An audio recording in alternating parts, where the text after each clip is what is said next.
In this video, I will show you how to sign out of all devices on Clash Royale. To do this, you don't want to actually open up Clash Royale itself.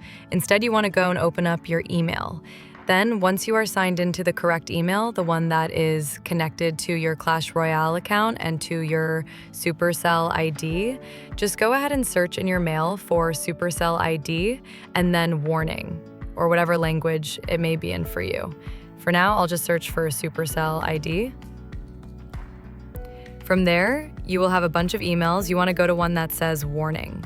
Now, for me, it's in Dutch. From there, what you can see is that a new device has been added to your Supercell ID.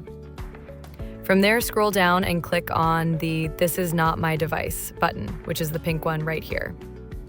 Then go and open it up. It will say log out on all devices, so then it will log out all accounts from your Supercell ID.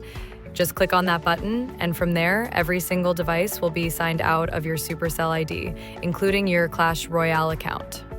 If this video was helpful, please consider leaving a like and subscribing to my channel. With that being said, I'll see you in the next video.